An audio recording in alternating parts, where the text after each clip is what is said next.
Olá, pessoal! Está começando mais um podcast Corrida na Rede. E ainda no clima da Uphill Marathon, que movimentou a Serra do Rio do Rastro esses dias aí, né? Nós estivemos por lá e conferimos tudo que rolou nessa prova, né? Que é uma prova já conhecida, completou 10 anos de existência ali na Serra do Rio do Rastro. E uma das novidades dessa edição foi o Desafio Ronin. Olha só, uma ultramaratona de 250 quilômetros. E para contar um pouquinho como é que foi esse desafio, Ronin, nós convidamos nada mais, nada menos que a vice-campeã da prova. E a vice-campeã da prova é um nome bem conhecido aqui de Floripa, da nossa região, a Fran Santin, que é ultramaratonista e também nutri, né? Muita gente já conhece a Fran. Essa prova reuniu 47 atletas convidados aí do meio da ultramaratona. E a Fran foi uma dessas convidadas. Fran Santin, é com ela que hoje vamos conversar. Mas antes disso, aquele recadinho do nosso patrocinador, Aminovital. A Aminovital é a marca mundial de suplementos para esportes da Ajinomoto. A Ajinomoto você já conhece, né? É a líder mundial na produção de aminoácidos. Conheça os produtos da Aminovital e descubra como você pode se preparar melhor para o próximo desafio. E olha só, está aparecendo aí na sua telinha um QR Code que vai direcionar você para o nosso site. Saiba mais sobre os benefícios de comprar aqui o seu Aminovital. Fran Santin, seja muito bem-vinda ao podcast Corrida na Rede. Obrigada, Josi. É um grande prazer estar aqui hoje com você. Um grande prazer também nosso, né, que acompanhamos lá toda a Uphill, todo o desafio Ronin, e tivemos o prazer, né, de ter aí uma catarinense aí no hall da fama dessa prova, que foi uma estreia lá na Uphill. Fran, recuperada do desafio? 100% recuperada, né? A gente treina para isso, então naturalmente você acaba tendo uma recuperação mais rápida, né? Então normal, algumas coisinhas, né, que ficam aí da prova, que a gente sempre acaba ficando uma dorzinha na unha, né, uma coisinha ou outra, mas nada, nenhum problema maior, até porque há uma preparação para isso, né? Também ninguém decide de um dia para o outro fazer 250 quilômetros, né? Você tem que estar pronta para isso, inclusive para voltar recuperada, porque no outro dia, né, Josi, o que a gente faz? Vai trabalhar, né? Atleta amador. A gente não vive disso. Então, você tem que estar bem para tocar a tua vida no dia seguinte da prova, né?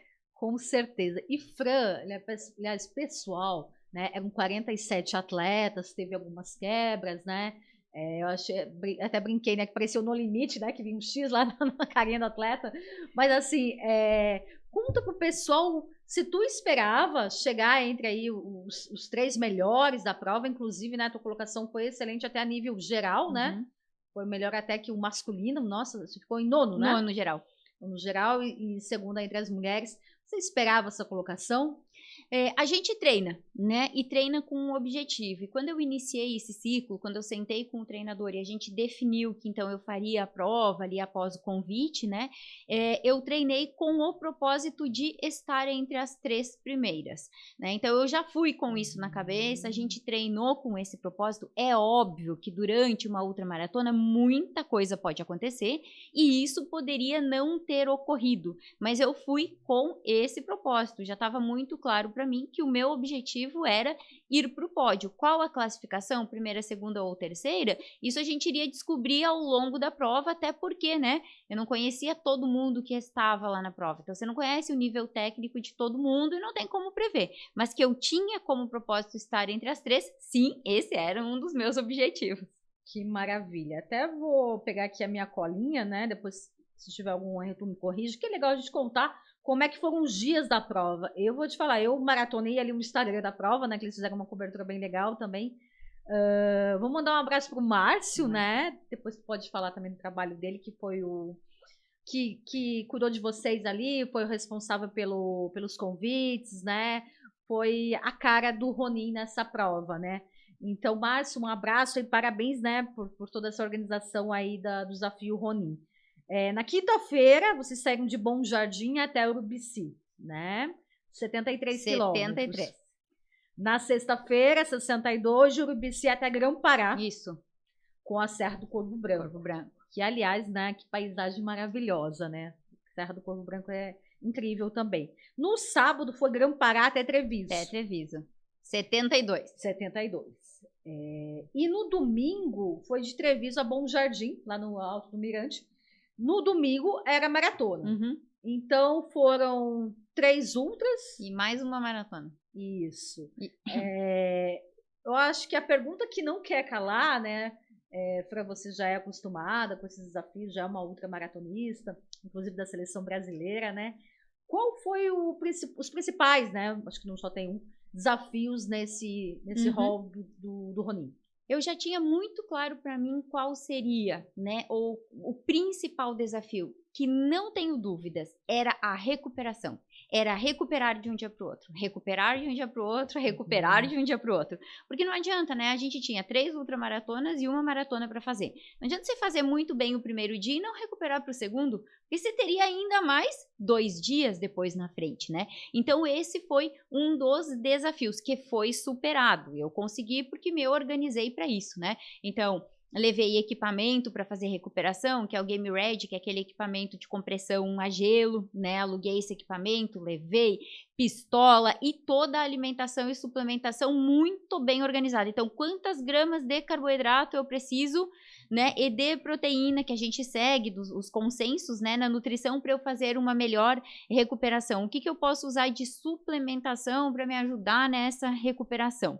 Então, eu tinha muito claro que esse seria o grande desafio. O grande desafio não era correr uma ultramaratona por dia, porque a gente treina para isso, né? Eu fazia 3 treinos longos. Eu fazia treino longo sexta, sábado e domingo. Depois até a gente vai falar um pouquinho mais aí sobre o treinamento, né? Mas então, isso para mim estava mais tranquilo, mas era fazer essa recuperação. E foi o desafio que eu pude prever. Agora, aconteceram desafios que a gente não pôde prever. E isso, vamos lá, né? Em toda prova vai acontecer. Então, o que a gente faz? A gente trabalha em cima do que a gente pode gerenciar, ou seja, a minha recuperação eu podia gerenciar, e a gente gerencia aquilo que não pode, que foi aquela loucura que aconteceu. Primeiro e segundo dia com temperatura quase que negativa, 1 grau, um vento desgraçado que jogava a gente pro lado, né? E o terceiro dia com 34, 37 graus, né? Então, aquela brincadeira que as pessoas falam, haja saúde, né? Para uma mudança tão brusca de temperatura, e ainda a gente colocando o corpo ali, né? No extremo da corrida. Então, o desafio foi esse mesmo, né? Gerenciar essa mudança e eu ter que fazer mudança na minha estratégia de hidratação, que foi necessário fazer uma mudança bastante grande do segundo pro terceiro dia. E isso aí você ajusta que horas? Dentro da prova mesmo, né? Então, claro que me facilita porque eu conheço, né? Mas eu tive que fazer essa adaptação. Então, o apoio teve que se adaptar também a um novo comando que eu dei. Opa, agora não é mais de tanto em tanto minuto, é muito menos do que isso, né? Então, o desafio que apareceu não gerenciável, não que eu tinha previsto, foi essa grande mudança na temperatura. Sim, e assim, eu acho que deve ter algumas curiosidades aí que a gente não tá na rede social, né? Não tá no Instagram nem no Stories. Sim. Eu acompanhei alguns atletas especificamente que eu tinha mais contato. E foi muito legal, até a própria cobertura de vocês. Eu sei que em alguns lugares também não tinha rede, né? Não tinha Wi-Fi, né? Não tinha. Então não tinha nem como fazer essa cobertura. Acho que o apoio também, né? Do carro de apoio, né? Você falou que foi, acho que seu marido estava junto contigo. Quem que você levou de equipe de apoio? Foi o meu esposo, que inclusive durante os treinos longos ele que esteve comigo, né? Então a gente fez essa sequência de treinos longos que o meu treinador programou, sexta, sábado e domingo, ele esteve comigo para que a gente alinhasse bem essa estratégia de quanto em quanto tempo ia parar, como é que ia me entregar, porque eu não paro, né? Então eu não paro de correr, eu não paro agora eu vou parar para comer alguma coisa. Não, eu faço tudo correndo. E então ele sabia a forma correta de me entregar para que eu passasse correndo, só desse uma reduzidinha, mas não precisasse parar. A gente já treinou que sequência que ele ia me entregar as coisas, né? Então, isso é super importante, estar bem alinhado com a equipe de apoio, porque senão, de fato, né, o apoio é fundamental, mas ele também pode te atrapalhar na prova se isso não estiver bem alinhado. Então, a gente fez todo esse alinhamento anterior E claro, como a gente é próximo, então ele também já me entende, ele sabe às vezes até uma expressão minha diferente, que alguma coisa pode não estar adequada e o que que precisa ser feito, às vezes uma expressão diferente, ele já fala uma palavra diferente que já ajuda, né? Então esse alinhamento, apoio e atleta, nossa, é fundamental, né? E foi fundamental tanto que no último dia que a gente não pôde subir com apoio, porque a serra estava realmente para a própria maratona, todo mundo falava, meu Deus, que falta do meu apoio, né? E agora, vou ter que levar tudo, né? Então, fundamental ter o apoio junto, né? E até mesmo quando a gente chegava, porque essa é outra coisa, né, Josi? Todo dia a gente dormia num lugar, né? Então, assim, nossa, a gente teve que locar 4 Airbnb para conseguir chegar no lugar, ter o lugar certinho para ficar, e chegava lá. Aí, beleza, tem que comprar gelo para botar no equipamento. Ele ia comprar gelo enquanto eu tava tomando banho, né, para agilizar. Chegava, ele já pegava a comida que eu já levei certinha, bota no micro-ondas, me entrega enquanto eu tô fazendo gelo, já come para quê? Tentar o máximo de tempo e dormir. Porque a gente sabe, a melhor recuperação está no sono, né? Para conseguir recuperar bem para o próximo dia. Então, é o apoio para todas as horas. Não era só no momento da prova, né? Mas no pós, cada dia ajudando. E outra, né? Te deixa tranquilo, né? De que, cara, sabe a ordem do que tem que te entregar, sabe como é que tem que fazer, sabe que vai estar dirigindo ali para você. Meu, é como se fosse uma extensão tua o apoio, na verdade, né? Então, fundamental.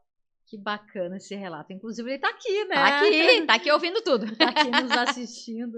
Bacana, fundamental. Até ouvi de algumas pessoas que dividiram o apoio, que realmente não foi uma estratégia legal e acabaram se prejudicando com essa divisão, né? Até porque cada atleta tem um ritmo, né, Josi? É impossível todo mundo correr junto, tanto que não corre, tanto que a gente tem ordens de chegada, porque, né? E aí fica complicado pro apoio, né? E ainda mais o terceiro dia, que foi um dia muito difícil, os apoios tiveram que trabalhar muito mais, né? Todos eles tiveram que parar mais. Anteriormente, parava a cada 2 quilômetros. Não, começou a parar a cada quilômetro, porque estava muito quente, poxa, como é que eu vou ajudar, né, o atleta? Então, de fato, o dividir apoio é bem complicado. Eu já vi isso em outras provas e a gente percebeu que não é uma melhor estratégia. Mas vamos lá, às vezes é a única forma que o atleta tem, então tudo bem, né? A gente também tem que entender a realidade de cada um, né? Perfeito. Também fica de aprendizado, né? Fica. Né? Como até para a própria organização foi uma estreia, com certeza muita coisa vai ser adaptável, até essa questão, né, de deslocamento de vocês, enfim. Mas achei assim sensacional a ideia do desafio, porque o Uphill já tem toda essa, como a gente estava falando, essa questão emblemática, né, dos Nins, dos Ronins, dos samurais, né, e agora com os Ronins, que parece que também era uma espécie de guardião, né. Isso, 47 guerreiros, né, tem até um filme dos 47 Ronins, com Keanu Reeves, né, quem tiver interesse em assistir, né, e é muito legal porque tanto, né, dos guardiões, os Ronins, tudo, existem lemas, existem palavras, né, que justificam a conduta deles, então é legal que eles trazem isso também, né, então como, por exemplo, lealdade, né, até atrás da medalha, isso, essa aí, Josi, ele traz ali... Consigo mostrar aqui, isso, belíssima a medalha, né? Aí ele traz, né... Tiago, conseguimos aproximar aqui? Questão de senso de justiça. Ou depois a gente também pode mostrar ali no history. Eu mostrei na segunda-feira, foi o meu Medal Monday, uma medalha emprestada lá. É justiça, vamos repetir. Justiça, coragem, compaixão, respeito, integridade, honra e lealdade. Muito bonito, né? Isso é muito legal. Quando a gente leva, né, ao pé da letra, cada uma dessas palavras, você pode relacionar à prova, né? Por exemplo, né, lealdade a você mesmo também, né? Aquilo que você se propôs estar fazendo, lealdade ao outro colega, de você não descumprir uma regra, né? De você ser leal àquilo que está estabelecido. Então, cada uma dessas palavras aí a gente pode, né, levar um monte de situações que a gente vive dentro da prova, né? Com certeza. Inclusive, eu soube que você... Tipo, qual era seu número? O meu número era o 19. Então, você era Ronin 19. 19. Parece que ninguém mais vai poder usar o teu número, né? Daqui pra frente, então, o 47. Ano que vem vai ter a prova de novo. Vai ser o Ronin 48, 49, 50, 51. E sempre os números vão ficar eternizados. Que legal, né? Tipo a camisa nova, assim. Isso, né? isso. Que bacana. E assim... Fran, assim, tu falou dos desafios, né? Mas também deve ter tido os momentos bons, assim, até assim, que ficaram marcados, assim. Eu também corro e, assim, cada prova, né, tem algum trecho, né, que a gente sempre guarda. Nossa, esse trecho foi legal. Ai, ali eu, tipo, né, imagina que a Serra do Corvo Branco tenha sido muito legal. Qual foi o momento, assim, do ápice para você ali na prova? Eu tinha uma preocupação, que de fato era a Serra do Corvo Branco por um motivo. Durante o meu ciclo de treinamento, eu tive uma lesão no vasto medial. Primeira vez na vida que eu tive lesão, em 9 anos. E aí tive uma lesão grau 2 no vasto medial, e ela foi por sobrecarga de descida. Então eu vinha, né, um treino muito forte de subida e descida, tudo que sobe desce, obviamente, né? E essa sobrecarga acabou causando, né, uma lesão no vasto medial. E aí eu tive, assim, o meu médico ortopedista maravilhoso. Conseguimos curar a lesão ineditamente, assim, em nem 10 dias uma lesão grau 2 estava curada. E qual era o medo? Descer o Corvo Branco. E aí, sobrecarga de descida é o que havia causado. Não era o medo de descer, que eu já desci muito, mas era por conta da situação anterior. A gente repetiu a ressonância e estava curada pela ressonância. Só que mesmo assim, e que tal que ela incomodasse? E era só o segundo dia, e eu teria mais 2 dias para frente. Então, a minha maior alegria foi quando eu terminei o Corvo Branco, e que você termina e que chega no asfalto e ele fica num plano. E aí tava, né, o Gel ali esperando no carro de apoio, e aí eu olhei para ele e perguntei, era isso? E aí ele me falou, sim, acabou. E eu não tinha sentido dor nenhuma. Ufa, foi assim, então pronto, daqui pra frente agora não tem mais o que dar errado. Então tava essa tensão, então foi uma alegria muito grande, né, ter descido e não ter sentido. Então significou que realmente, né, a lesão tava 100%, e tanto que eu não senti mais. Então acho que foi um momento muito, assim, fantástico, né. E o outro foi muito bonito, na largada dos 42, com eles tocando aqueles instrumentos. Como é que é o nome que você falou antes? Eu esqueci. Tá, isso aí. Apresentaram nós de um por um, que a gente largou junto com todo mundo, mas apresentaram de um por um e botaram nós na frente. E aí eles tocaram, parecia que era pra nós, porque a gente tava de frente, assim, né? E aí eu olhava pros meninos, assim, e os meninos chorando. Aí, tipo, todo mundo chorou, porque era um misto de cansaço, que era o nosso último dia. Aí tava escuro e eles ali tocando, e você assim, meu Deus, só falta 42. Eu já fiz 208, mas só falta 42, né? É só eu chegar lá em cima e tá feita a prova, né? Então também foi um outro momento bem interessante. Que bonito, né? E não, por isso que eu falo, né, que eu não é puxar a brasa para Uphill, né? Mas assim, a Uphill tem essa toda a questão emblemática, né? Até fiz a live ontem com o José Heraldo, que foi o campeão, tricampeão da prova. Um abração pro José Heraldo, fantástico também, atleta incrível. E, né, eles contam, né, todo mundo que sobe essa aqui já escuta o barulho dos taikos, acho que no 39 ali, mais ou menos, né? Imagina vocês largarem. Eu vou te falar, não tinha como me dividir em duas. Eu queria muito ter feito lá embaixo, mas senão eu não subia depois, porque a serra fecha, né? Então, ou eu ficava lá e depois subia com o carro marinho, não tinha essa opção. Mas ano que vem eu quero fazer a largada também. Ou até já falei pro Márcio, né? De repente acompanhar o pessoal do Ronin em alguns dos trechos. Que seria incrível, né? Sim. Porque vivenciar ali o que vocês estão passando, a gente vê pela rede social, mas é uma coisa, né? Mas tá lá, né, nos 4 dias acompanhando os desafios de vocês, o calor, parece um No Limite, né? Inclusive tinha um Ronin do No Limite, né? Acho que era o Rodrigo, né? Não sei, não sabia. Que participou do No Nem Limite. sabia. Até quero fazer uma gravação com ele também. Porque mais ou menos o No Limite, né, que vocês vivenciaram, calor, frio, né? França, você falou desses 2 momentos aí que marcaram para você. Uma pergunta que fugiu um pouquinho do roteiro. Para você como atleta, assim, o que mais te emociona? A largada ou a chegada? A chegada. Sempre a chegada, sempre. Porque na largada, beleza, você tá ali e você larga, né? Mas a chegada, você começa a refletir todo o caminho que você percorreu, né, para chegar lá naquele momento. E aí vem em mente, né, tudo que você treinou e tudo que você percorreu naquele caminho para chegar. Então eu gosto muito das chegadas. E na chegada ali do Rony, eu vi que muitos de vocês ficaram muito emocionados, eu imagino, né? Imagina, gente, depois de 250 quilômetros, e chegar e passar pelo aquele pórtico sensacional ali do Rio. O que passou na tua cabeça?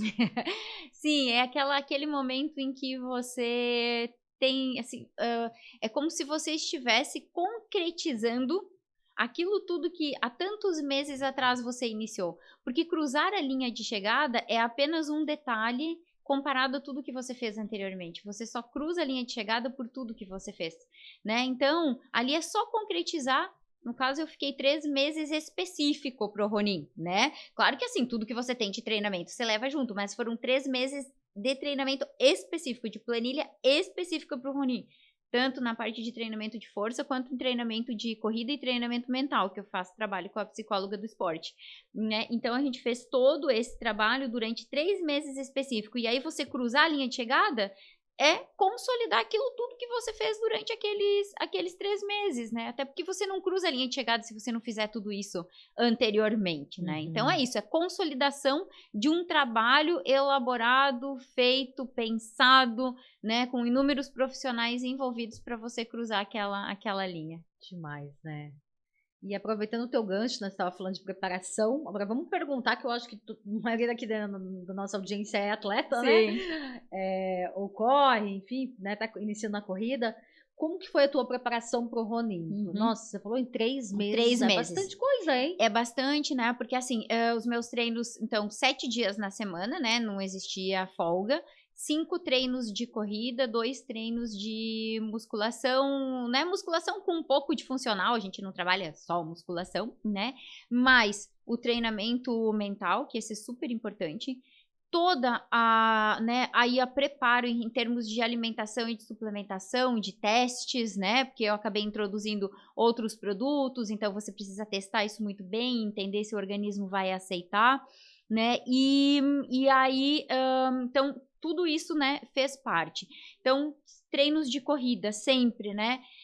Com 3 longos, sexta, sábado e domingo com treinos longos, pra gente tentar imitar um pouco do que seria a prova. Claro que em nenhum eu fiz uma ultramaratona, você nunca atinge o volume, né? Mas, vamos lá, o volume maior que eu fiz foi 35 na sexta, 40 e poucos no domingo, e no sábado e 35 no domingo.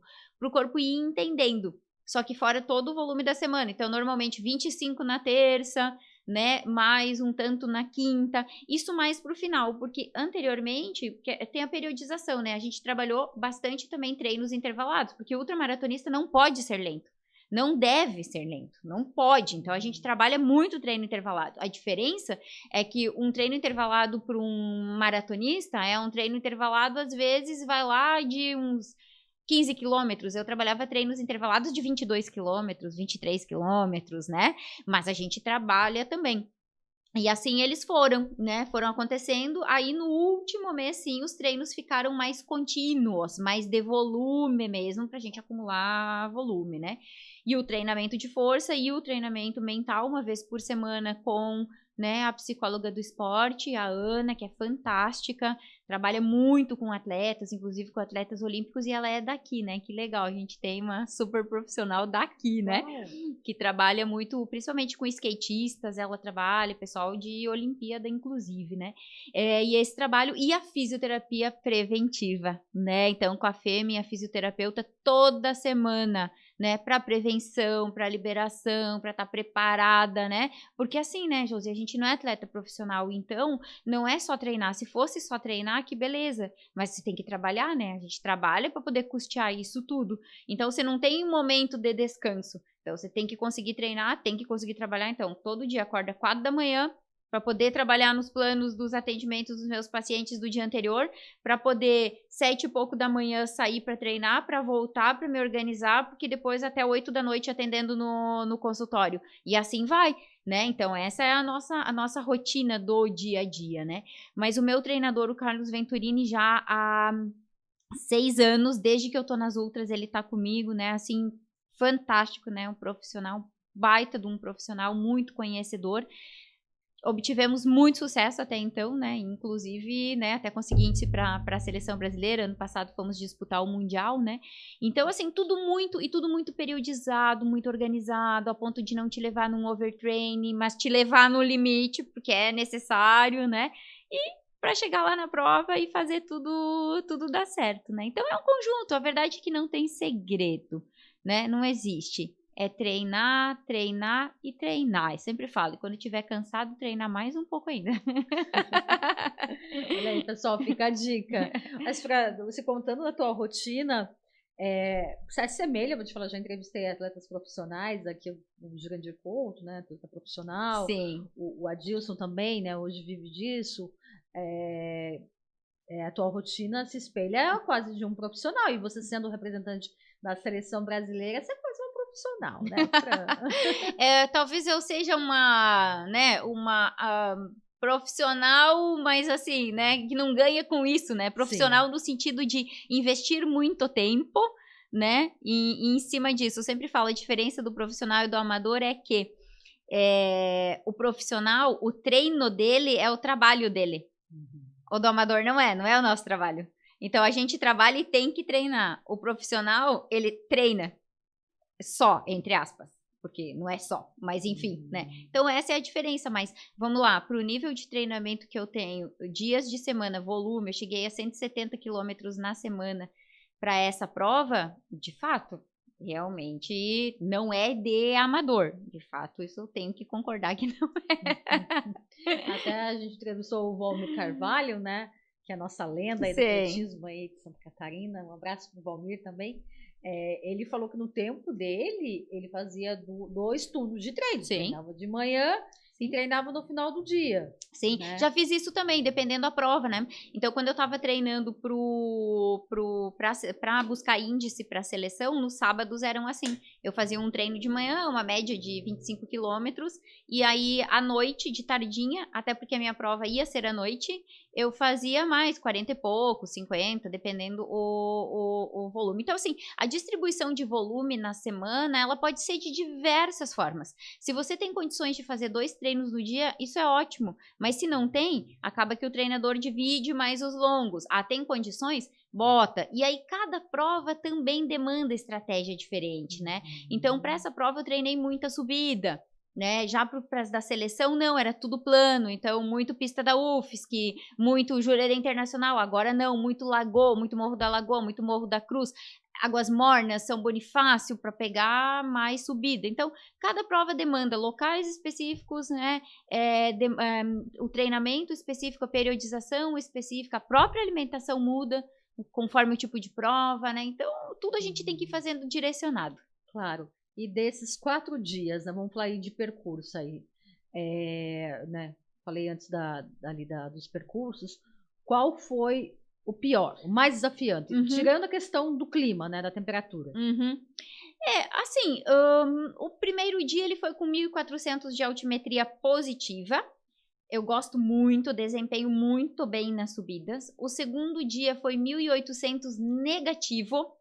Então, as descidas, ela fadiga mais, né? Todo mundo no terceiro dia tava com os quadríceps tudo fadigado por conta do segundo dia, que foi muito descida.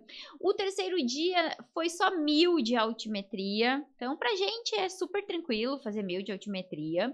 E o último dia, obviamente, né? Então, eu diria que se fosse pensar no clima, o dia mais desafiador, de fato, foi o terceiro, por conta do calor, correr na BR com aquele calor. Mas ele não foi desafiador em termos de altimetria. 1.000 de altimetria é tranquilo. A altimetria maior desafio foi os 42, por conta do cansaço acumulado, né? Então, eu fui treinar lá na Serra, eu fiz os 40, eu fiz 40 naquele dia que eu tinha 40, mas eu larguei de Treviso exatamente o mesmo percurso. Eu fiz em menos de 4 horas, eu fiz em 3 horas e 58. Os 42 agora ali, eu demorei 5 horas e pouquinho, então, tipo, eu demorei 1 hora a mais do que eu tinha feito no treino. Mas porque quando eu fui fazer o treino, eu não tinha feito 3 ultramaratonas antes, né? Então, eu acho que o último dia, pensando em percurso, por conta do cansaço, porque se for ir agora só lá treinar, ele é desafiador, mas ele não é tanto, né? Mas juntando os dias, talvez tenha sido ele por conta do cansaço acumulado, né? Que não tem como. Com certeza. E, Fran, agora vamos falar de um tema que você gosta muito de falar, né? Que é a nutrição, Sim. né? Você tendo todo esse conhecimento como profissional da nutrição, com certeza também te ajuda, né? Muito. E assim, conta pro pessoal como é que foi a tua hidratação, a tua alimentação, como é que se preparou todas as questões de logística para os 4 dias de Ronin?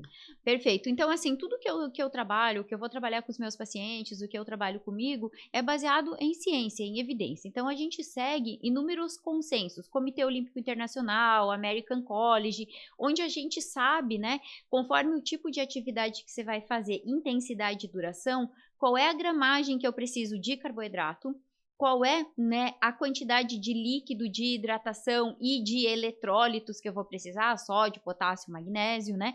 Então, fica tranquilo, porque eu sigo os consensos, né? Então, o que eu organizei foi tudo seguindo isso que eu já vim fazendo nos treinos, né? Já vem fazendo, e já a gente acaba se conhecendo, então tu já vai entendendo, né, o que que dá, o que que não dá, né? Então, vamos pensar no intra, né? No intra-prova, o que que eu sempre usei. A gente tem, né, uma necessidade por hora, o nosso glicogênio muscular ele se esvazia, ou seja, o nosso combustível, a gasolina do carro é o nosso glicogênio muscular. Se esvaziar, o carro para, se esvaziar, a gente para, né? E para isso, a gente precisa de, né, os consensos trazem 30 a 90 gramas de carboidrato por hora. 30 gramas é fácil imaginar, é um pouco mais que um gel de carboidrato. Alguns géis hoje já trazem mais de 30 gramas, né? Mas a maior parte é 20, 22 gramas, né? Eu tenho isso, mas eu preciso um pouco mais para eu atingir o mínimo de 30, né? Aí você vai trabalhando as estratégias. Eu, Fran, consigo, né, média de 60 a 70 gramas por hora. Eu trabalho para mim 60 a 70. O que eu trabalho para o meu paciente é diferente, porque talvez ele não tolera isso tudo.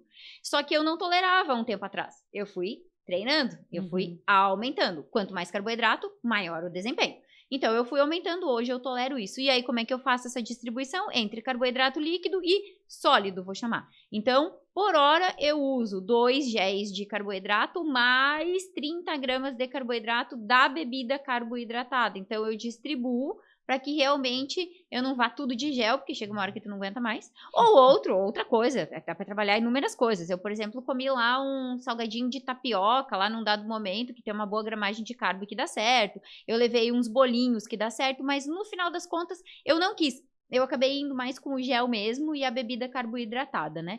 Então, eu ia seguindo isso o tempo todo. Ah, chega uma hora que tu não quer? Chega, mas não importa. Você tem que comer. Você tem que fazer, você não pode deixar faltar combustível. Então, eu tinha minha programação certinha. Porém, a programação, às vezes, ela muda. E é necessário, e eu tive que adaptar. Por hora, eu estava bebendo 500 ml dessa bebida carboidratada. Os consensos trazem um mínimo de 500 ml por hora de água, mais uma bebida carboidratada com repositor de eletrólitos, né? O que acabou acontecendo no terceiro dia? Foi 1 litro.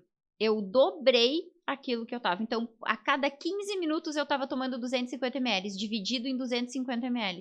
Anteriormente, a cada 30 minutos eu usava 250 ml e eu tive que modificar. Só que eu tive essa percepção por conta do calor e foi tudo beleza, né? Então, isso é uma coisa que eu busco também ensinar os atletas que eu atendo. Eles têm que se perceber, eles têm que perceber que o clima mudou e que a estratégia não pode mais ser aquela que a gente tinha colocado. Ele deve fazer essa mudança. Isso no intra. E para recuperar a alimentação é importante? Super importante. Então, eu terminava e o apoio já sabia que tinha que me entregar, me dar na mão e me obrigar a tomar na hora um concentrado de beterraba, né? É um produto específico, concentrado de beterraba. Eu terminava, a primeira coisa, eles me davam na hora, eu já abria e pum, para dentro. Quando chegava na casa, usava um composto de 4:1, né? 4 de carboidrato para 1 de proteína. Tem vários produtos no mercado, eu uso lá de uma marca específica, né? E a comida, né? Então, comida, que eu levei prontinha, Josi. Eu já fiz as marmitinhas com 400, né, gramas de carboidrato, que é para mim, é a conta minha, Fran, por meu quilograma de peso e pelo meu nível de atividade. E 160 gramas de proteína. Então, eu preferi purê de mandioquinha com carne. Foi o que eu quis fazer, mas poderia ter sido... Tem gente que gosta de massa, sei lá, tanto faz. Então, eu levei prontinho. E aí, cada casa que a gente ia, a gente botava no freezer, de manhã tirava, bolsinha térmica, chegava na próxima, micro-ondas e pronto. Então, foi tudo maravilhosamente bem. Café da manhã, eu levei aquilo que eu já estava adaptada. É o pão que eu sempre como, era a pasta de castanha que eu sempre como, até banana eu levei para facilitar, pra gente não ter que sair e comprar. Então eu levei absolutamente tudo. Então eu já me programei, eu tentei mudar o menos possível da minha rotina. Tentar com que, assim, tipo, o corpo entendesse que eu estava em casa, embora eu não estivesse. Que isso é fundamental para recuperação, né? Fantástico. É simples, né? Parece difícil, né? Mas não é simples. É isso que eu falo para os atletas que eu atendo. Calma que é simples, a gente vai organizar e você vai entender. Ele tem que entender, ele tem que aprender comigo também, né? O atleta tem que entender que durante uma prova, o que ele precisa modificar, que sinais o corpo dele está dando, né? Então eu busco trabalhar muito com isso, né? Claro, óbvio que me facilita pelo conhecimento, né? Mas organização é tudo. Um ultramaratonista desorganizado, amigo, não vai. Tu tem que ser muito organizado, muito organizado.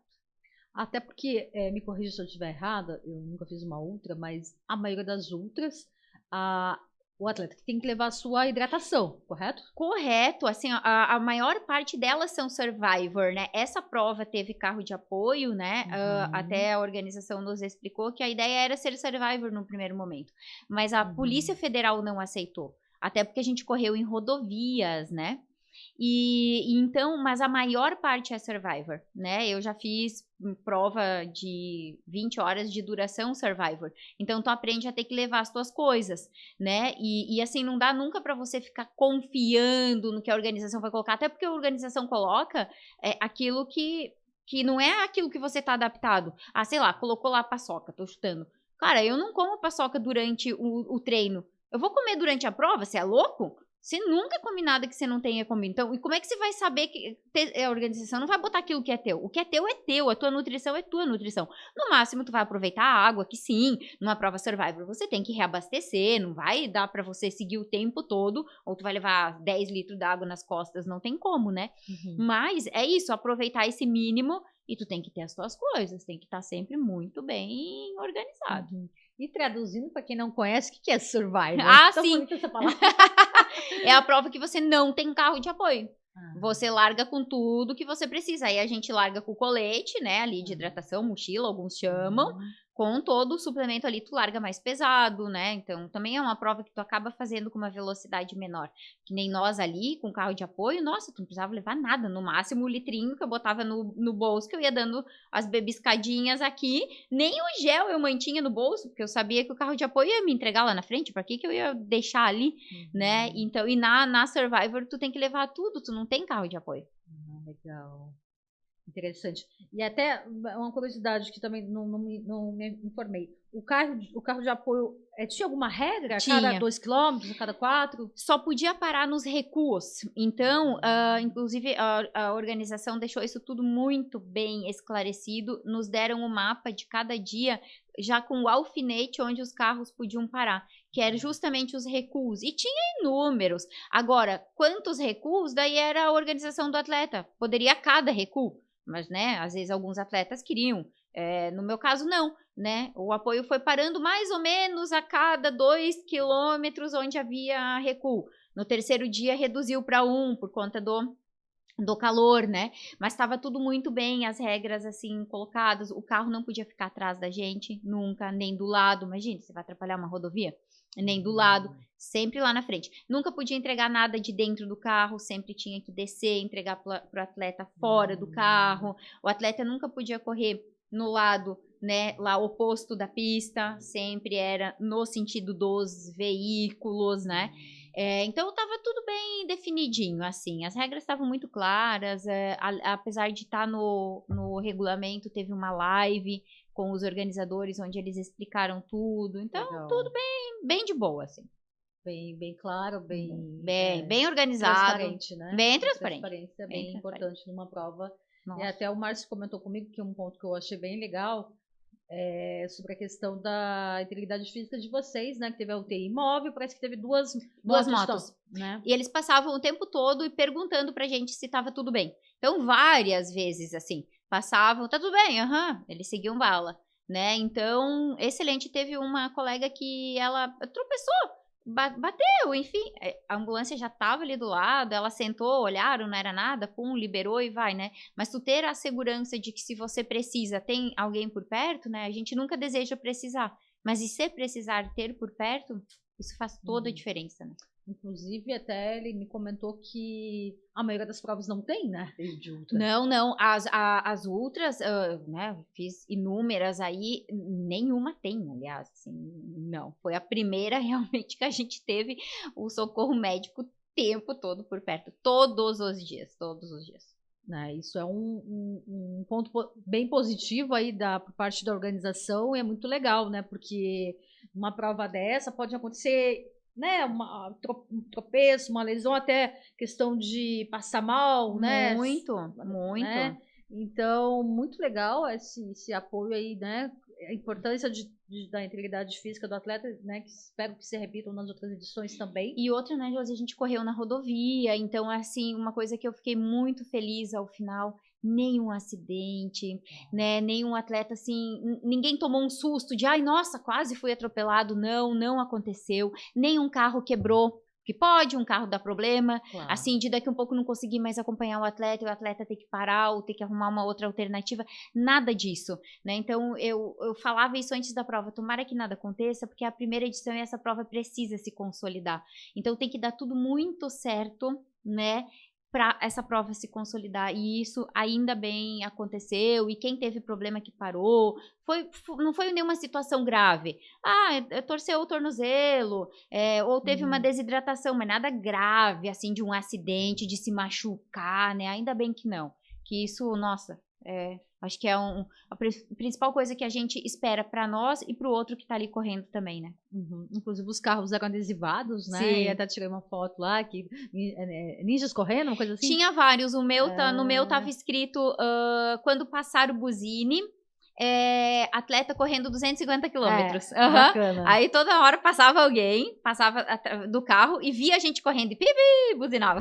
Que legal, que legal. E que bacana, né, que vocês não passaram nenhum susto, né? Não. Vou te falar, eu correndo ali na beira-mar do Estreito, eu moro ali perto, já passei vários sustos, inclusive uma vez um carro fez de propósito, foi em cima de mim, e vocês, assim, que legal, né, que teve esse apoio também das pessoas, que as pessoas entenderam que estava acontecendo uma prova ali, sim, né, eu acho que também foi informado para a região. Acredito que sim, porque alguns lugares que a gente passava, a gente via as pessoas, algumas, né, saíam, aplaudiam, né, no último dia mesmo, várias ali subindo a Rio do Rastro, né, na estrada, aplaudindo e tal, e durante o percurso, encontrei inclusive vários ciclistas que sabiam o que estava acontecendo, me chamaram depois no Insta, eu vi você passando, eu sabia que estava acontecendo, fui eu que gritei pra você, né, ali em Treviso mesmo, tava cheio da galera que tinha feito os 25, e então, nossa, a gente passava, gritava, né? Então isso foi bem legal também. Até porque, né, um ponto legal também que a gente tem que reforçar aqui, né, falando de corrida, que uma corrida, ela também movimenta a economia das cidades, né? Então, para aquelas cidades da região ali, né, que é uma temporada típica, já não é tão inverno, né, setembro, Treviso, Bom Jardim da Serra, Lauro Miller, né? E a outra que vocês passaram lá em cima? Daí Grão-Pará e todo mundo ficou em Braço do Norte. Isso. Então, assim, a vinda de vocês e a vinda também, né, fiscais familiares, às vezes amigos, também movimenta hotel, pousada, turismo, restaurantes, né? Tudo. Na volta também a gente, né, acho que todo mundo parou para almoçar em algum lugar. Nossa, em algum lugar, exatamente, pensa, foram 47 lugares que as pessoas locaram em cada cidade dessas. Alguns foi pousada, outros foi pelo Airbnb, sei lá, que seja o que for, mas movimentou. Né? E bem isso, e comércio local, porque todo mundo tinha que comprar água, tinha que comprar gelo, tinha que comprar não sei o quê, tinha que abastecer o carro, né? Então isso movimenta, sem dúvidas. Então, que bom, né, que a população entendeu ali da presença de vocês e esse apoio é super legal, né? Imagina uma pessoa que você nunca viu na vida te aplaudindo, né? Igual esse cara que tu falou da bicicleta. Da bike. Foi. Ele me seguia, né? E depois me mandou mensagem, era eu lá que gritou pra você.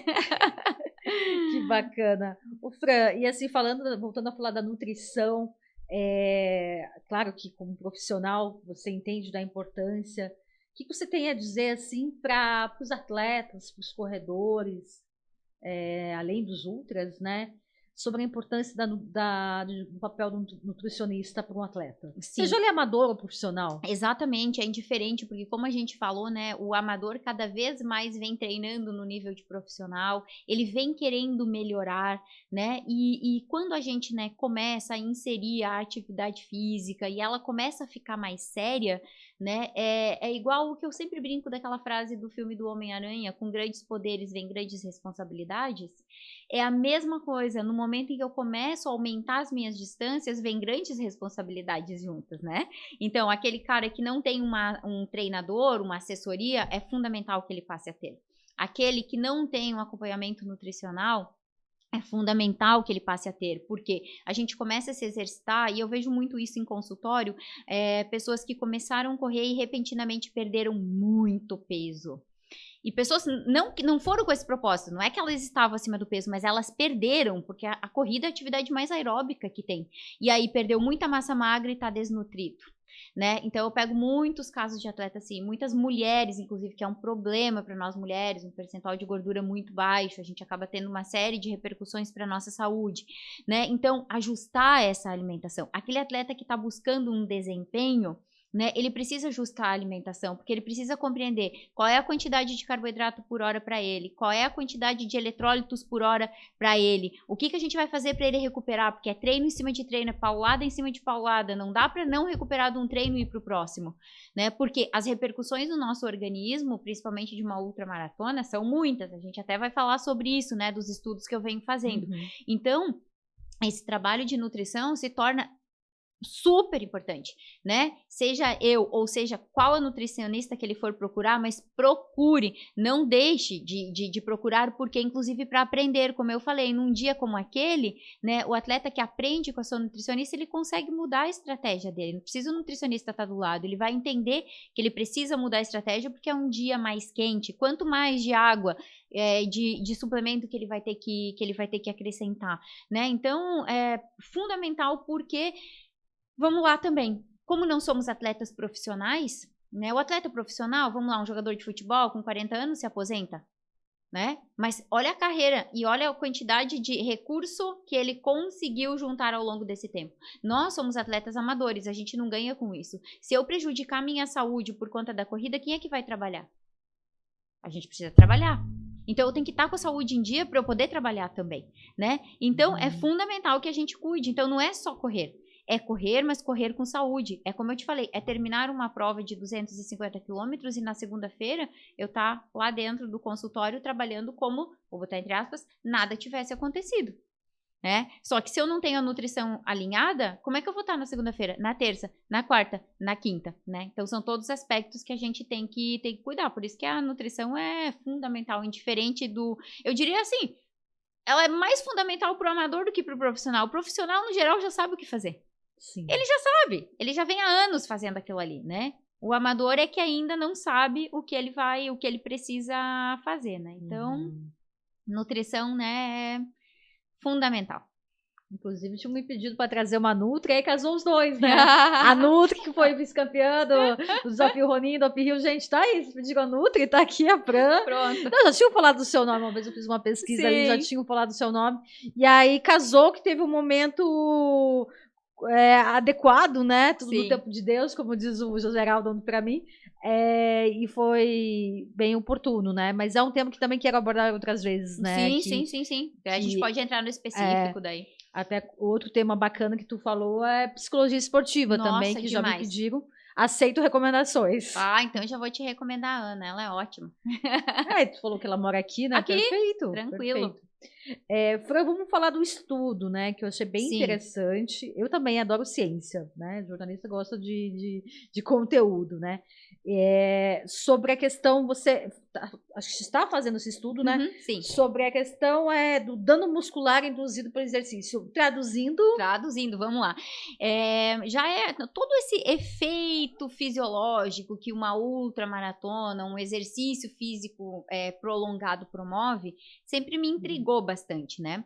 E há 3 anos atrás, eu já fiz o meu primeiro estudo a respeito. Eu fiz em cima da Tutan, a Transmantiqueira Agulhas Negras, que é uma prova de 100 quilômetros que eu fiz, onde eu fiz a verificação de parâmetros bioquímicos antes de fazer a ultramaratona, 48 horas depois e 10 dias depois, para em cima desses parâmetros entender que alterações que ocorrem no nosso organismo ao eu ser, né, submetida a um exercício físico prolongado, que no caso uma ultramaratona. E na época, junto com o Guilherme Rosa, nutricionista, nós publicamos um artigo. Então nós temos um artigo publicado chamado Os Efeitos Fisiológicos de uma Ultra Endurance, um estudo de caso que foi o meu estudo de caso. Meu TCC na faculdade, eu fiz também nessa linha em cima da minha preparação para uma prova de 300 quilômetros, que acabou não ocorrendo por conta da pandemia, mas eu consegui, de qualquer forma, fazer o estudo. E para essa, eu falei, poxa, eu fiz o estudo em cima de uma prova contínua. Como é que será agora, faz uma prova em estágios, 4 dias correndo, né? Que alterações eu vou ter fisiológicas e que me indicam um dano muscular induzido por esse exercício. Pois então, 6 dias antes da prova, eu fiz uma série de exames. Ferritina também é um marcador inflamatório. Creatinoquinase, que é um marcador inflamatório, PCR, que também é um marcador inflamatório, LDH, que é o lactato desidrogenase, né, para a gente entender esse acúmulo ali de lactato, TGO e TGP, que são marcadores hepáticos do nosso fígado, né, será que o nosso fígado sofre durante, né, uma prova dessas? Marcador renal, né, que é a creatinina, exame de urina para entender se nessa urina iria aparecer sangue ou não, que é uma probabilidade, né? A gente já sabe que é uma probabilidade, né? E o próprio hemograma para entender se eu teria alguma alteração lá em hematócrito, por exemplo, o hematócrito indica para gente, juntando com alguns outros exames, claro, uma possibilidade aí, né, de uma anemia. Pois bem, fiz antes e cheguei da prova no domingo, segunda de manhã, 8 da manhã, eu estava repetindo esses exames. E sim, existe a alteração. Vamos pegar, por exemplo, eu larguei, ou seja, 6 dias antes da prova, eu estava com uma CK, uma creatinoquinase de 72, que tá super dentro, né? CK até 100 e lá vai pedrada, tá super dentro, ou seja, indica que eu não tenho uma inflamação. Eu terminei a prova com quanto de CK? 990. Uau! Ou seja, tem uma inflamação ali, né? Que ok, induzida pelo próprio exercício. Olha a quantidade de microlesão que a gente faz. A corrida tem um estresse mecânico desgraçado. Então tá, microlesão. PCR, mesma coisa. Eu larguei com a PCR super dentro dos parâmetros. Terminei com 5 e pouco, que é bastante alto, né? Tanto que se eu fizesse isso num laboratório que não estava parceiro da minha pesquisa, eles certamente iriam repetir por achar que era um erro de laboratório, ou iriam me ligar, como aconteceu lá na primeira vez que eu fiz com recurso próprio, eles me ligaram pedindo se eu tinha um médico me acompanhando, porque os meus exames tinham dado muito alterados, sem saber que eu tinha vindo da prova e que era um estudo, né? Alterou. Então, ferritina deu mais alta também. Mais alta, não tão distante assim, mas deu mais alto do que é o meu basal, ou seja, aquele que é o meu normal, né? Hematócrito diminuiu pra caramba, então há ali uma anemia associada. Marcadores hepáticos, fígado, coitado, né? Sofreu pra caramba, larguei com ele no boaças, bem mais elevados os parâmetros. E tá tudo bem, é isso mesmo. Essas alterações são possíveis de acontecer. Mas o que elas nos trazem de informação? Que você não deve fazer uma ultramaratona atrás da outra. Olha o jeito que você sai de uma ultramaratona.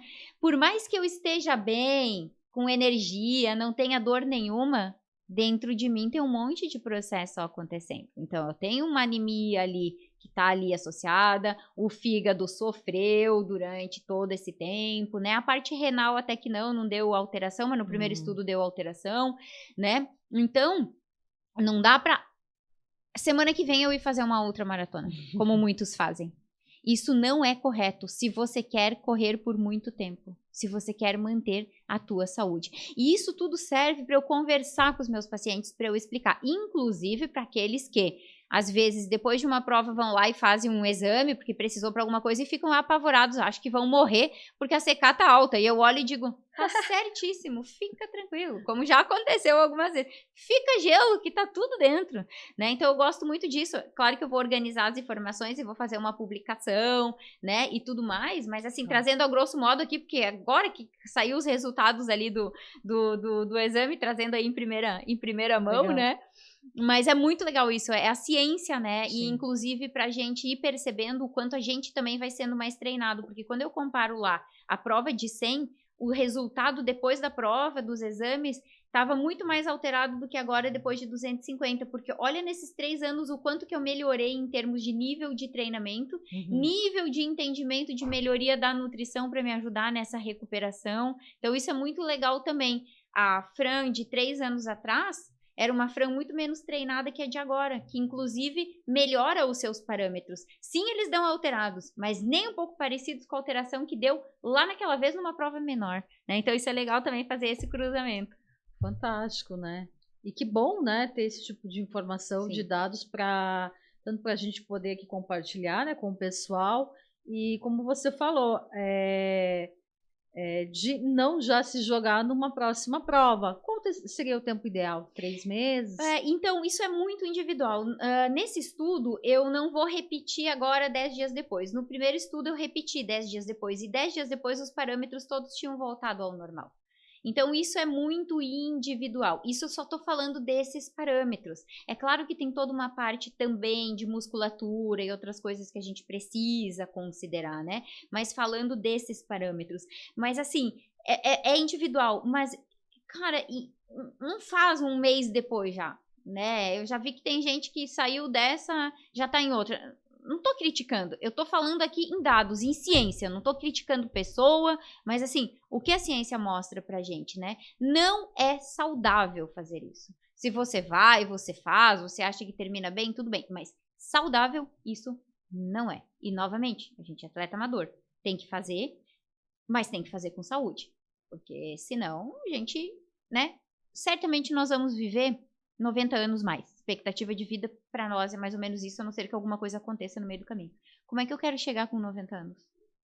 Fazendo as minhas coisas ou alguém fazendo as coisas por mim, né? Então eu tenho essa preocupação também. Eu luto por desempenho, mas o desempenho vai até que ele não prejudique a minha saúde.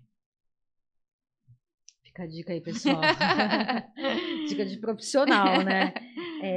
Fra, eu acho que tem um assunto bem, bem interessante para a gente conversar também, que está aqui na sequência, sobre a questão do doping. Até uma questão, né, que muita gente, muitos atletas que não gostam de falar, mas eu acho importante trazer esse tema à tona, até a gente conversava aqui nos bastidores, a questão do aumento do nível de dopagem entre amadores, né? Como é que você vê esse assunto baseado no teu conhecimento de profissional, né? Que você não está falando como atleta, você está falando como profissional. Sim, sim. Infelizmente a gente tem observado, né, nos últimos tempos, e isso tudo muito, muito, muito ligado ao imediatismo, ao resultado rápido, ao obter resultado rápido sem passar por todos os processos que requerem eu obter um resultado, né? Eu sempre brinco, a gente não nasceu em um dia, demorou 9 meses para sair da barriga da nossa mãe. E eu ter resultado não é do dia para a noite. O resultado que a Fran teve no 250 não é desse ciclo do 250. É desde o primeiro dia que eu comecei a treinar 9 anos atrás. Então, a gente precisa ter paciência para obter os resultados. E isso vale para tudo, vale para desempenho, às vezes até mesmo para a parte de estética, para quem está buscando lá um emagrecimento, ou o que quer que seja. Nada vai ser rápido. Você não ganhou 30 quilos em um dia, você não vai perder 30 quilos em um dia, né? E isso vale para tudo. Você começou a correr há um mês, você não vai ter o resultado do cara que está correndo há 20 anos. Esquece, não vai. Então você precisa passar. E esse imediatismo, e que muita coisa veio com as mídias sociais, que elas são ótimas, a gente usa para o nosso trabalho, eu uso bastante, né? Mas ela trouxe essa necessidade do imediatismo e da comparação. E a comparação com o outro, que nunca deve haver, a comparação é consigo mesmo. É a Fran de hoje com a Fran de 9 anos atrás, quando ela começou a correr. E aí, quando você é imediatista, o que você busca? O caminho mais rápido.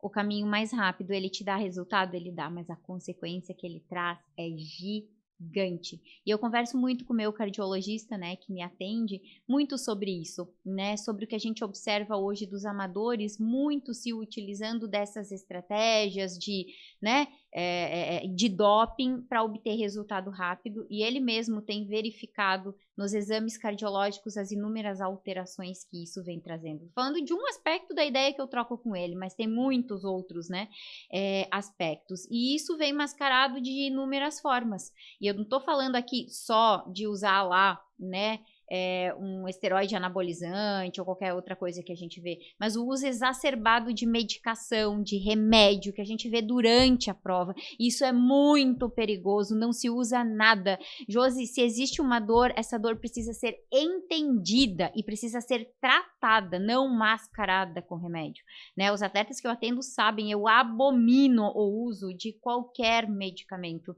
durante uma prova, né? Vai lá, o cara se machucou, vai tratar lá com o médico, aí é uma decisão dele usar o medicamento. Eu, na minha lesão, não usei medicamento, não uso medicamento, a gente trata de outras formas, né? Mas durante uma prova não se usa. O mal que você causa para o sistema hepático é gigante, para o sistema renal é gigante. Então, assim, tornou-se que parece que comida, você vê durante a prova atleta jogando Advil para dentro da boca e outras tantas dessas porcariadas aí que existe. Isso também é doping. Isso também é. Isso também consta, esses medicamentos constam lá na lista da UADA como doping, porque você está mascarando uma dor. Se você mascara uma dor, você está em vantagem do outro cara que está com dor e não está mascarando. Isso também é. Então, o doping serve para isso, para que ninguém obtenha vantagem em cima do outro de forma ilícita. Se a tua vantagem for por termos técnicos, parabéns, essa é a vantagem que tem que ter. É porque você tá melhor treinado, porque você é melhor que o cara, mas não porque você usa dessas porcarias, né? E tantas outras que a gente vê hoje aí, né, que surgem aí no mercado e que passou-se a se usar de uma forma, assim, grotesca, gigantesca, né, pelas pessoas para esse busca, né, de resultado aí imediato. Então, de fato, né, eu abomino e falo sempre sobre isso. É jogo limpo, é você por você. Se o que eu tenho de capacidade técnica não for capaz de me colocar lá no pódio, então eu vou treinar mais para chegar naquela condição, mas não me utilizar de artifícios, sendo que eu tô sendo desleal e desonesto com o outro cara, com todos os outros que estão na prova também, né? E tem inúmeras formas de a gente alcançar desempenho. E a principal delas é treinar. É treinar. Legal. É um assunto sério, é uma pauta bem séria que a gente tenta trazer à tona aqui com os atletas de uma forma leve, suave. Tuas palavras aqui eu assino embaixo. Eu cobri uma Olimpíada, né? Tive a felicidade de cobrir uma Olimpíada. E numa Olimpíada, por ser um evento internacional, o ápice dos atletas, a gente sabe que tem teste de dopagem, enfim. Já tivemos brasileiros, né, que foram pegos pelo doping, enfim. Na corrida, a gente estava falando, devido ao custo alto, não se tem tantos testes de antidoping. Nas ultras também permanece isso? Também. Hoje o que a gente tem, onde há possibilidade de ter exame antidoping, são os eventos que são, né, credenciados ali pela Confederação Brasileira de Atletismo. As provas que eu faço para buscar índice para a seleção, elas têm a possibilidade de ter. Então tá muito claro lá que há essa possibilidade. Nas que eu fiz até hoje, nenhuma teve. No Mundial, que nós disputamos ano passado, teve. Eu não entrei no sorteio. Então, os que vão para o pódio sempre tem. E tem um sorteio. Então, eu não entrei naquele sorteio, poderia ter entrado. Quando teve o Intercontinental de 100 quilômetros no Brasil, há 4 anos atrás, teve, inclusive, uma atleta brasileira foi pega, né, nos 100 quilômetros ali. Ela foi pega e ela ficou 4 anos afastada de qualquer evento que tivesse a chancela de evento oficial, né? Por exemplo, uma prova lá na cidade, lá não sei da onde, que não tem, tudo bem, podia fazer, mas evento não poderia, né? Então, existe a possibilidade de ter, mas nem sempre tem. Só que o ponto não é esse, não importa se tem ou se não tem. É a tua consciência de estar fazendo algo que, vamos lá, em primeiro lugar vai acabar com a tua saúde. Em primeiro lugar, é você. E em segundo, você está sendo desleal com os outros colegas, né? Então, e qual sentido faz, né? E assim, o que mais me impressiona é que hoje o doping tá no amador, não tá no profissional. Ou se tá, é muito pouco no profissional, até porque o profissional tem o exame antidoping, mas o amador tá se utilizando disso. E às vezes, assim, ele tá usando lá, como eu falo, um medicamento e achando que isso não é doping, né? Mas é.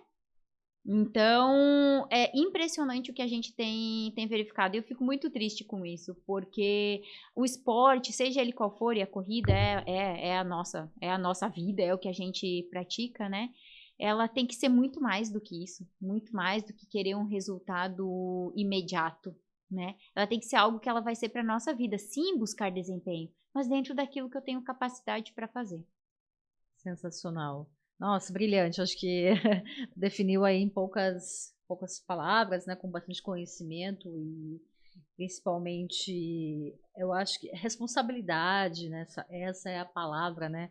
Responsabilidade, como você falou, né, respeito com o adversário, mas vou te falar bem a verdade, consigo mesmo, né? Exatamente. Aí a gente vai falar da mesma coisa do cara que às vezes corre lá com numeração de mulher, que eu já vi em corrida. Isso. Pra dizer que melhorou o tempo. Gente, não tá enganando o outro. Não. Eu vou te falar de uma coisa simples, assim, ó, e incrível, né? 2014, eu comecei a correr, 2015 nós fomos fazer a ação silvestre. Vimos uma pessoa com uma placa segurando, chamando os políticos de corrupto. E ela tava de pipoca sem número. Precisa falar mais alguma coisa? Então, corrupto é só o político? E você que tá de pipoca, que não pagou a inscrição? Entendeu? Então, essas pequenas coisas, né? É que a gente vai observando no dia a dia e que deixa a gente, né, triste, né? Enquanto colega de corrida, enquanto profissional, né? Essas pequenas coisas, e claro, o doping a gente tá falando de muito mais, mas começa com essas pequenas coisas. Claro, começa por si, né? Uma pequena, né? Tal da hipocrisia, né? É isso aí. Mas, assim, a microidade, se tem o doping, se tem um atleta que está, vou te falar, né, você falou de até medicamento, né? Que mas a gente pode até falar de injetáveis aí. Alguém receitou?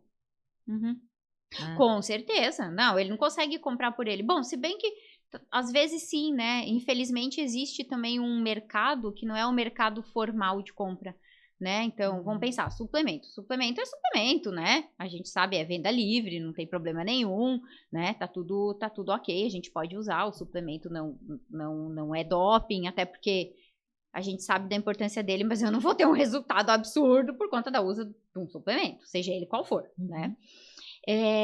Isso a gente compra numa loja de suplementos. Tu vai lá, qualquer um pode comprar.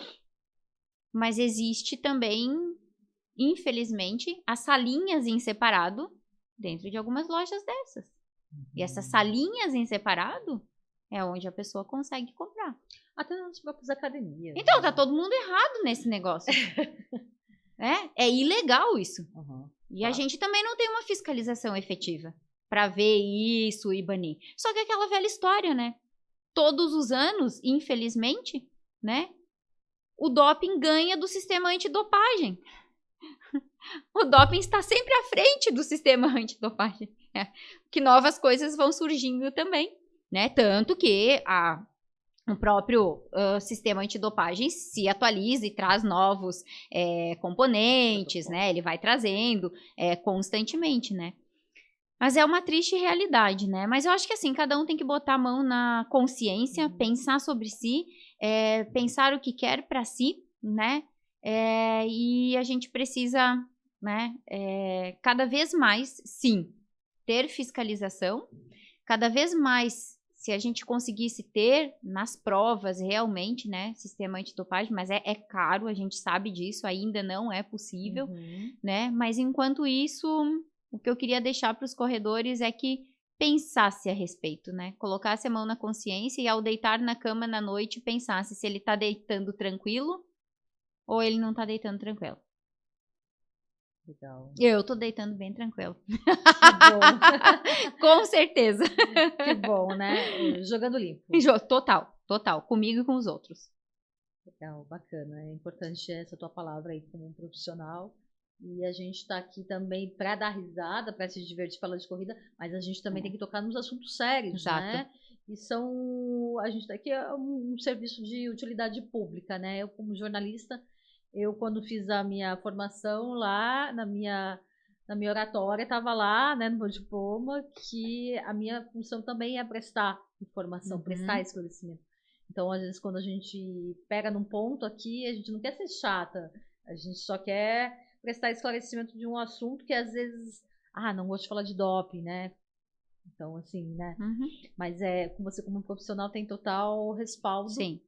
E credibilidade, né, para falar isso. Muito legal, Fran. Obrigada pela tua fala. Imagina. Fundamental. Mas, Fran, a gente já está aí passando de 1 hora já da nossa... Socorro! Passou muito rápido. Eu só queria que você fizesse assim, um apanhado aí a gente já está quase final de ano, né? Já estamos caminhando para o final de ano. Vai fazer mais alguma prova? Vai fazer mais alguma outra maratona? O que você tem planejado? Porque eu já vi que você é uma pessoa que planeja bem a sua vida. Exato, exatamente. Não, esse ano eu não faço mais nenhuma ultra. Eu só faria se houvesse uma convocação da seleção. A princípio havia uma possibilidade de em novembro ter o Intercontinental. Então a gente recebe a convocação, é o Intercontinental 100 quilômetros, então eu faria, né? Até porque a gente não recusa uma convocação da seleção. E né, mais curto, vamos dizer assim, é uma distância que para mim é mais tranquila, não tem um desgaste tão grande, eu faria, mas a princípio não vai haver o Intercontinental, então eu não vou fazer nenhuma ultra. A gente reinicia a segunda o treinamento, né? Vamos voltar a focar agora em velocidade, para eu continuar ganhando velocidade. Eu vou fazer de brincadeira ali a maratona de Jurerê, porque eu tenho vários pacientes que vão estar, né? Para estar lá, apoiar, às vezes correr junto um pouquinho no lado. Você vai fazer quantos lá? O 42. A maratona. Já tá inscrita? Ainda não, mas já vou me inscrever. Defini ontem com o treinador que a gente vai fazer. Tá, então vamos aproveitar aqui, que eu acho que nem você sabe, eu sou parceira da Maratona de Jurerê. Opa, boa! Você me deu uma boa deixa e eu tenho cupom de desconto, posso te dar? Eu quero! Então, aproveita e se inscreve com o meu cupom, tá? Vou. Olá, pessoal. A Fran Santin já falou que vai correr a Maratona de Jurerê e nós temos cupom de desconto, né? Corrida na Rede, lá bota lá no cupom desconto e se inscreve na prova, que vai acontecer aí de 3 a 5 de novembro, a prova é dia 5. Mandar um abraço para todo o pessoal da Sportland lá, o Júnior, né, da Ukiberry, o Thiago, o Valmir, também tem o Davi da SOS Card lá, que é o patrocinador, não posso esquecer de ninguém, senão depois fica chato, mas se inscreve lá, pessoal, tá feito o convite. Bacana, então vamos se encontrar lá, Fran. Isso, então, né, eu decidi, assim, pra ter, assim, aqui local, né, eu não faço maratonas, né, mas como eu vou ter um monte de paciente, então a gente vai estar lá, troca aquela ideia, né, pra daí a gente, né, engrenar aí o treinamento legal, porque ano que vem o meu índice na seleção, ele expira. São 2 anos, então eu preciso novamente fazer uma prova que dê índice. Então, para daí, início do ano que vem ali, a gente começa a treinar para fazer uma prova que dê índice, e a ideia para o primeiro semestre ainda é buscar uma outra, né? Ainda eu não tenho definido, a gente está vendo. A princípio eu queria fazer uma que é em Minas, de 280, mas ela não vai sair, é uma pena, que é uma prova que eu já estou um tempo, eu treinei para ela e ela não saiu na pandemia, depois ela saiu e não encaixou no meu calendário, agora ela não sai, mas a gente vai vou buscar aí uma outra ultra, mas esse ano não, e até por isso tudo que eu falei, a gente precisa dar esse tempo aí pro corpo ficar 100% claro. Também, mas parar de treinar a gente nunca para, aproveita para trabalhar velocidade nesse tempo, né, um pouco menos de volume, mais velocidade, para que quando entra os específicos para a próxima prova, você já está com uma velocidade maior ali associada, né? Sensacional. Eu fiquei assim, ó, vou te falar, assim, foi uma das entrevistas, assim, né, que eu não esperava, assim, tanta riqueza de conhecimento, assim, porque é muito legal quando a gente aprende com o convidado, né, eu vejo que eu tenho muito a aprender com nutrição esportiva aí, que eu sou bem leiga. Vou marcar uma consulta com você. Bora lá! Agora a gente vai para aquele quadro final do bate-bola, que é pra gente dar uma descontraída e para tu lembrar aí de fazer uns insights aí, vamos focar aí no Ronin, né, que foi muito marcante para você e que tá bem assim, né, no teu momento atual como atleta. Podemos começar? Bora lá. Vamos lá. Ronin. É épico. Ultramaratona. Minha vida. Serra do Rio do Rastro. Desafiadora. Nutrição, É vida. doping. Abomino. Eu teria feito melhor. Se não tivesse tido a lesão no meio do caminho, teria feito melhor a prova. Acredito que sim. Linha de chegada. Consolidação de todo o treinamento. Bacana. E a Fran Santin por Fran Santin, quando você olha no espelho lá, o que você diria pra Fran? Que eu sou uma pessoa obstinada. Se eu definir um objetivo, eu vou cumprir esse objetivo. Show. Obrigada, Fran, por ter vindo aqui. Aceito o nosso convite. Eu queria que você deixasse uma mensagem final. Pode olhar para aquela câmera ali. Você pode falar do Ronin, você pode falar do teu momento, dos teus treinamentos, da tua profissão. Fica bem à vontade. Beleza. Tem uma frase que ela não é minha, né? Mas lá no Ronin nos pediram uma frase que nos definisse, e quando a gente largou, essa frase foi falada no microfone. E ela não é minha, ela é do Walt Disney, mas é a frase que eu levo para minha vida, que diz que se você pode sonhar, então você pode realizar. Ah, legal, Fran. Fran, obrigada mais uma vez por ter aceito o nosso convite, né? Aí já no pós-prova, né? Quase, né? Pouquíssimos dias, né? Da prova. Eu quero mandar um abraço pro Bernardo, da X3M também. Inclusive, já convidei ainda. Então, um dia que ele vier para Santa Catarina, quem sabe a gente consegue. Que, inclusive, também um atleta, né? Foi pro Everest esse ano, escalou o Everest. E é uma prova de atleta para atleta, por isso que a gente vê também esses insights aí importantes. Pro Marcinho também, né? Que foi aí, que acompanhou vocês, né? Pro Felipe, né? Felipe, que foi o campeão aí da etapa do Ronin, que já é uma lenda da Serra, né? Ele é Lu.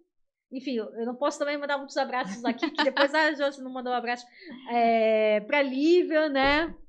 Que também foi sua colega lá no Ronin. Inclusive, gente, foram só 6 mulheres, olha só. 7. 7? E nenhuma desistiu. Nenhuma. 9 meninos ficaram, queridos, por N motivos, mas todas as 7 meninas concluíram. Guerreiras, né? Aqui de mulher para mulher, né? É impossível a gente não tocar nesse assunto. Com certeza, né? Até porque, de fato, a gente tem, inclusive, pesquisas que mostram, né? Não é guerra de sexos, mas é as diferenças que existe mesmo, né? A mulher, ela é muito mais resistente mentalmente. Então, pra gente desistir, de fato, tem que ser algo muito complicado, né? O homem, embora ele tenha, assim, mais força, né? Isso é característica física, a mulher tem um mental. E o mental acaba que muitas vezes, indiferente do físico tá cansado, a gente vai até atingir o objetivo. Tem pesquisas, isso não é a Fran dizendo, né? Tem várias pesquisas mostrando isso, inclusive. Com certeza. Obrigada mais uma vez, Fran. Obrigada a vocês que todos, né, que estão acompanhando aqui o podcast. Acho que foi muito legal trazer a Fran aqui logo depois da prova, né? A gente está vivendo essa energia aqui. Obrigada mais uma vez, gente, e até o próximo podcast Corrida na Rede. Até lá!